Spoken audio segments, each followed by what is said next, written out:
尼泊尔，信仰、活力、美味、狂野。我们踏上了这块神奇的土地，来一起体验神佛与自然和谐的尼泊尔。我们现在在北京大兴国际机场，我们接下来就要去尼泊尔。这回比较特殊的是会坐喜马拉雅航空，据说多数控股是西藏，所以也比较好奇这个中国控股的外国公司飞行是怎样的。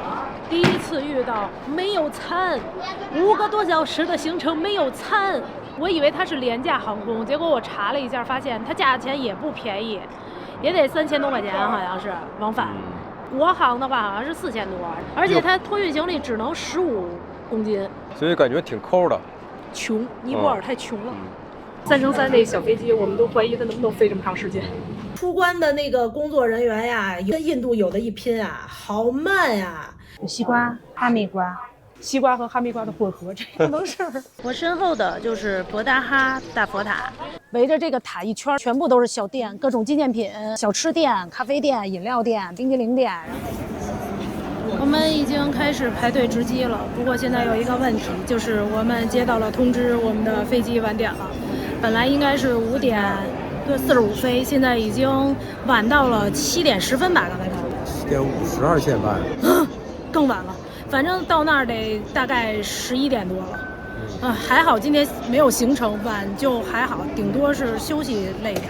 对啊，我们终于过了安检之后，就在这溜达。还是白天的飞机好，上回晚上的飞机，候机厅里边的商店基本上没几个开门的。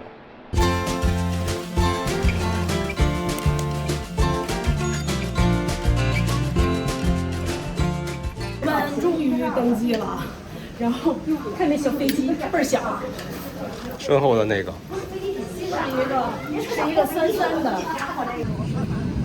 我们登机了，这是一个非常非常小的飞机。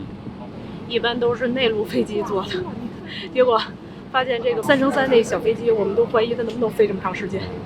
还好是中国的机场，我们可以指定位置，靠窗户。我们领队说，这飞机有的时候可能还会去孟加拉加个油。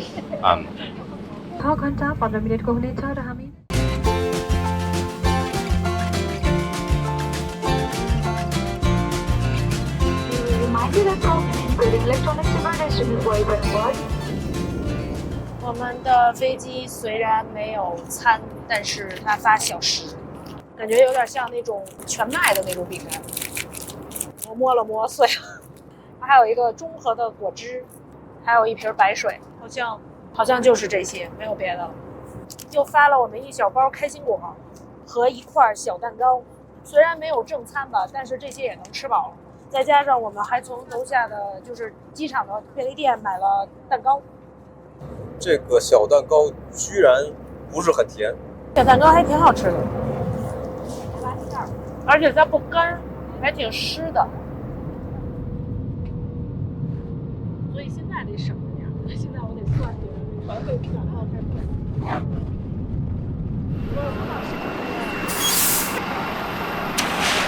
经不下了。飞机在晚点之后，我们终于到了尼泊尔。我们终于到了加德满都的机场，现在已经是北京时间，可能是夜里2点40了吧？得，刚才2点半，然后当地时间的12点35，差不多时间。一会儿我们准备取行李出关呀。这是那个女生。啊，哎呀，好闪！感觉出机场什么的有点混乱，没睡醒。我们提前买了中国移动的网络套餐，不用在这儿买。这是我们的导游。至于钱，明天找导游换。这会儿脑子有点迷糊。是一人一个马达哈达。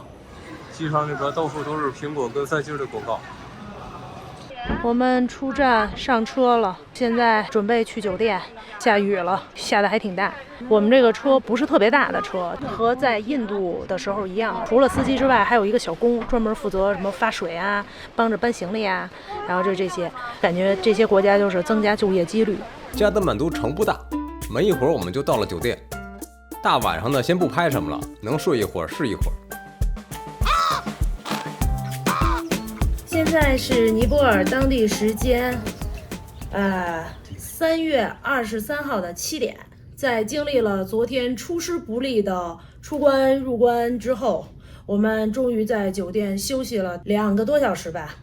昨天先是我们飞机因为延误晚点，到了尼泊尔这边呢，又赶上这边下雨，所以飞机的速度又降了。然后我们在出关拿行李啊，对，还要说出关的这个事儿。那出关的那个工作人员呀，跟印度有的一拼啊，好慢呀。我们团里边有一个人护照里边的签证页比较多，人家海关人员一页的翻，也不知道他到底在审什么。再到酒店已经是夜里2点了，在收拾行李洗漱就3点了，所以昨天晚上什么都没有录，就睡觉了。然后早上5点半，大概也就是睡了2个多小时的样子，然后窗户外面就开始不断的有鸭子叫、鸟叫、乌鸦叫等等一系列的奇怪的声响，把我们吵醒了，再也睡不着了。然后可以看到我身下的这个小花园，虽然酒店不大，花园不大，但还是挺漂亮的。然后早上起来，我们就看这个花园里边乌鸦声巨多。然后我拉开窗帘一看，就是在大概这个位置吧，就是我身后这个位置，这儿有一个餐桌。然后呢，那个餐桌上可能是有人刚吃完饭，放了3个空盘子，里边可能有点食物残渣，一堆乌鸦，我数了数，大概得有7、8只乌鸦在那个餐盘那儿追着吃东西抢，所以就特别操乱，把我们吵起来了。我们起来了，工作人员把餐盘收了，乌鸦走了，气死了。看样子出来旅行真的需要戴耳塞。今天晚上我们不换酒店，估计明天还是这个状态。今天晚上我得用耳塞睡觉了。然后起来之后又发现了一个新的大无语事件，房间里所有的灯都不亮了。我也尝试了拔了房卡重新插也不亮，于是我们就报修。他们倒是很快，大概也就是不到5分钟吧，就有工作人员来，然后他拔下了我们的房卡，等了大概1分半到2分的时间，他把房卡重新插上 OK， 所有的灯都亮了。原来这是一个常规 bug， 他们的工作人员已经见怪不怪了。现在7点钟，我们今天9点出发，所以有比较富裕的时间。一会儿我们去吃早饭，看看这边的早饭怎么样。当然，听说品种比较单一，虽然是自助餐，不过不管怎么样，只要能吃饱就好了。就在我们收拾说准备出去吃饭的时候，我们的灯又灭了。然后，不过这回我们知道该怎么解决了。我们这个酒店虽然号称是5星级的酒店，但是硬件设施真的不行。我觉得尼泊尔的基建真的好差，就是这个电梯按键永远不亮，电梯里面的按键也不亮，所以你只能听电梯有没有声来确定你这个按键摁进去了有没有用。这个估计也就是3星到4星之间的标准。然后再加上屋里还老断电。餐厅还挺大。这边有果汁，你拿奶酪吗？拿点吧。奶酪上有苍蝇，拿1块吧。你拿1片尝尝，万一不好吃呢。水果还挺多的，有西瓜，这个小夹子好难用。他那儿好像还有西瓜汁儿，哈密瓜，西瓜和哈密瓜的混合，这有点不能事儿。木瓜，这是蛋饼，要吗？要。盐焗鸡蛋，这边烤肠应该是泥肠，哎，培根看着不错。然后它还底下放了吸油的面包，烤西红柿、豆子、糊糊、土豆、洋葱，焖的吗？这个是什么 ？Apple 苹果的什么东西？哎，这个是印度的那种油饼，这个应该好吃。它这家酒店的东西还挺多的，这边有牛角面包、现切面包，还有马芬，还有切片面包，可以抹黄油和果酱。然后这边是咖啡。冷牛奶、热牛奶，咖啡没有了。咖啡得等可能。他们就坐吃吧。这咖啡那个桶里边应该是。这个是印度的那种小油饼。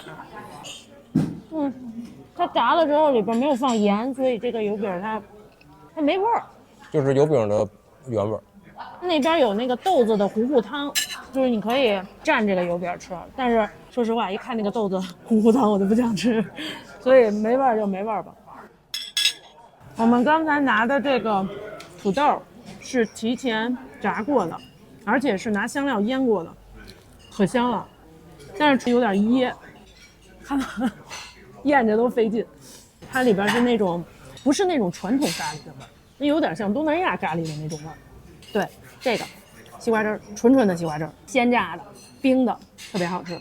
哈密瓜是哈密瓜味吗？锅切，而且还有点硬。看看这个东西，刚才看牌子上写的是 apple 什么什么，咱先切开来看一眼。就是炸苹果吗？就是苹果外面裹了一层面，好吃。哦，这面特别酥。让我想起了以前吃过的一个什么东西，我突然忘了。酥的，没有什么味儿，然后苹果是甜的，就是那种小甜点。关键是它没有那么甜，它没有加糖。就是苹果自己的甜。然后我尝尝它这个烤培根，培根烤的没有那么干，就吃起来不是那种特别硬的口感。还行，比那个硬的那种美制培根好多了。吃完饭，我们来到酒店的花园转转，来看一下我们酒店的小花园。花园不大，但是还是挺漂亮的。果然现在又开始下雨了，已经能看到小红节，也就是狐狸节 Happy Holi 的图板了。酒店这个地方有一个很漂亮的小水池子，很有尼泊尔的特色。中间是佛，然后两边有大象。这种花叫天堂鸟花，因为它的那个花开的特别像一个鸟头，很像非洲的那种天堂鸟，我们曾经在南非见过。这是一棵巨大的菩提树，好高啊！感觉我们的酒店应该是佛教为主的，就是装饰都是特别偏佛教的，然后没有看到特别多印度教的东西，但是建筑又有点儿。你看我身后就是我们住的客房，楼边上能看到中间算了，就是这个棕色深棕色的位置是有很漂亮的那种像仿木雕的那种雕刻，然后在我这边身后是一个佛塔，就跟那大佛塔是一样的造型，然后上面能看到那个眼睛，那个眼睛叫智慧之眼。尼泊尔呢其实是一个比较穷的国家，在联合国属于最穷的国家之一，所以这边的基建真的都特别差。早些年中国援建了一部分，现在还在陆陆续续的援建，包括尼泊尔这边的机场、这边的公路、工厂，甚至连水井都是中国这边援助的，就说明尼泊尔就连自己挖井的能力都没有。因为这2年中国对尼泊尔的援助，所以中国人在尼泊尔的口碑还是挺不错的。当然不要觉得就是像很多人说啊老铁，或者说觉得尼泊尔人都喜欢中国人，你就可以在这儿肆无忌惮。但实际上在这边也有很多人表示，就是无奸不商嘛，就是在这儿被坑的、被骗钱的也很多，尤其是针对中国人。所以别看他嘴上跟你说啊什么中尼友好，如果一旦涉及到比如说你从他那儿买东西、打车、租导游什么的，一定要擦亮眼睛。当然你也肯定会遇到好人，不是说这儿全都是不好的。虽然这个酒店是一个以佛教装饰为主的，但是我们也在这儿看到了印度教的小东西，一个象头神。我们这个酒店有好几家收费的餐厅，就是自己点餐那种。这儿有一家，这边有一家，然后楼上也有一家。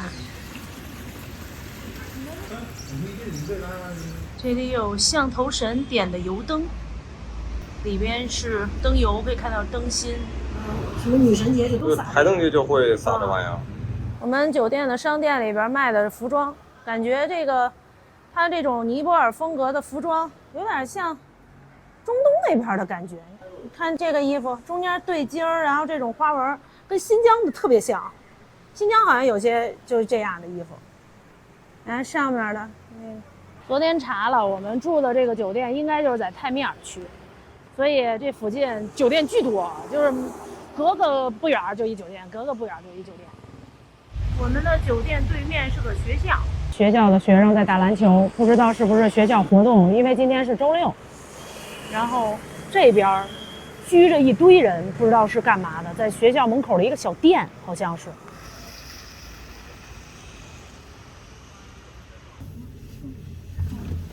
镜子无限流，无限镜子，层层叠叠。我们刚才换到了金币，就是尼泊尔的卢比，这个是1000的面值的。我们一共拿100人民币换了1800尼泊尔卢比，也就是1比18的汇率，还可以吧？虽然达不了最高的传说中的1比19.8，1比18也还好。因为我们也不需要花什么钱，我们的行程里边都含了，就是买点零食、买点冰箱贴和纪念品，不够再换，所以就少换一点，怕换多了到时候换不回来了。尼泊尔这个钱只有这么一点儿写着数，其他地儿都写着印地语的数，这个不太好认。尽管天还没有放晴，我们依然离开酒店出去耍，去看看加德满都与攻略上的有什么不同。现在是9点，街上仍然有大量的店铺没开门，看来尼泊尔人的心态也很佛系。街上的涂鸦挺多，画的还不错。这路面不怎么平，走一路顺便坐马杀鸡了。很快该下车了。我身后就是大佛塔的入口，好小。穿过大门，就感觉有双眼睛一直盯着我们。我身后的就是博达哈大佛塔，这是一个藏传佛教的佛塔。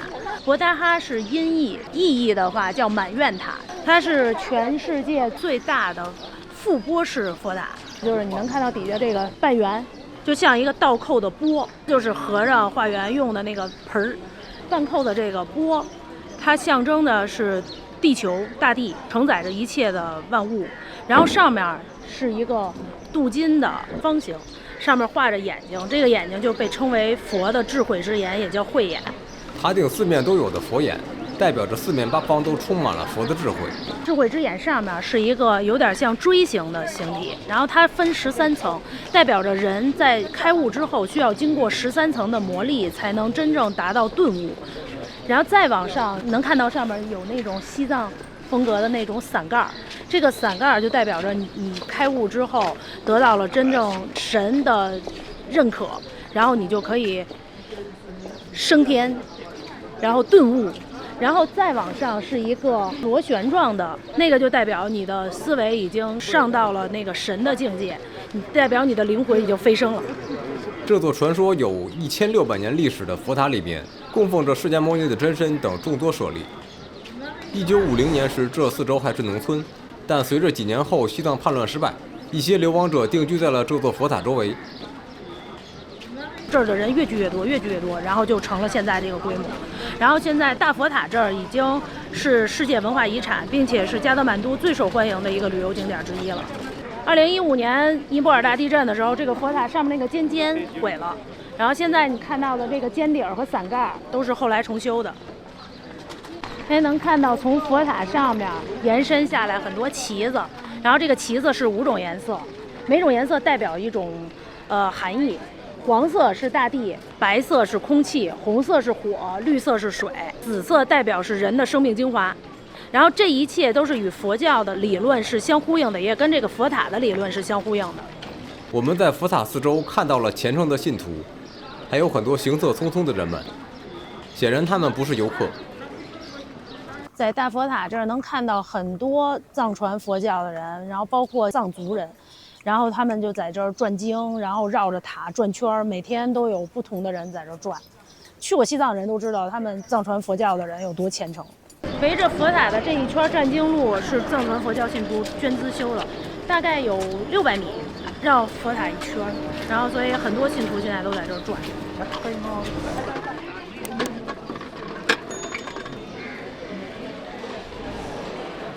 这个感觉是一个专门有祭司的寺庙，里面好像还有某个什么宗教人士的画像。这座建于1986年的佛教寺院里，供奉着弥勒佛与几位圆寂高僧。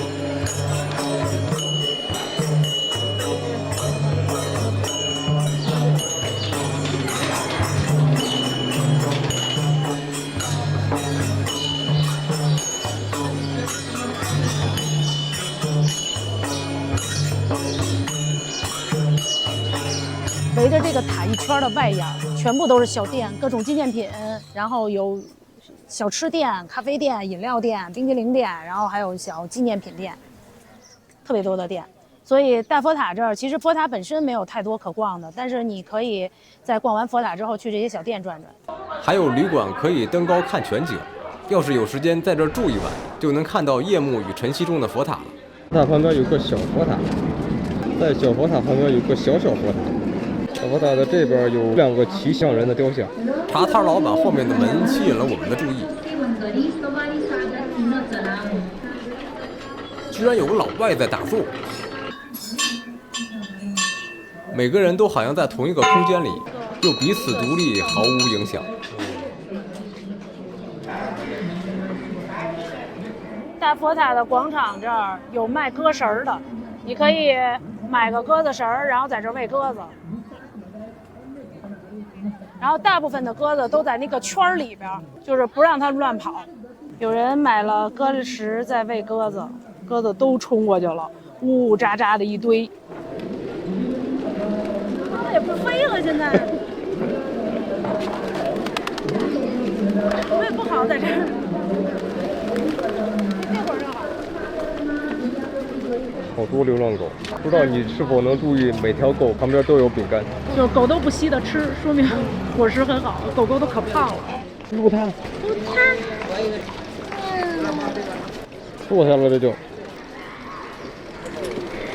拜拜，掉毛呢。感觉大佛塔这边冰激凌有点贵，得280卢比左右，算起来的话就得10多块钱人民币，跟伊朗那边25万里亚尔，也就是4人民币比起来，这儿贵太多了。提了熏着烟儿，然后在这甩的那个，好像各个宗教都有。那个伊朗也有。对啊，基督教、伊斯兰教都有，一路走净化那意思。还记得咱们看以色列在那个圣墓里边办大的那个祭礼的时候，不也是？但它那个是灯形的嘛。对啊。看完大佛塔，接着我们去下一个地方。天儿晴了，加德满都又开始尘土飞扬了。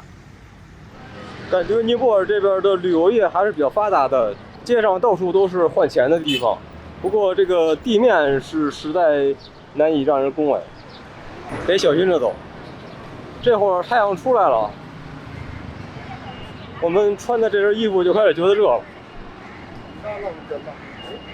这果然像导游说的，很像30年前的中国。你要是跟北京比的话，可能会再早一点吧。尼泊尔这边也和伊朗差不多，都是需要用生命过马路。还好这边有导游帮我们拦车，让我们过来。这是一个要饭。离开大佛塔，我们将前往尼泊尔的第2大佛教圣地，那里有着不一样的游览体验。点赞关注我们吧，不要错过精彩的尼泊尔旅行。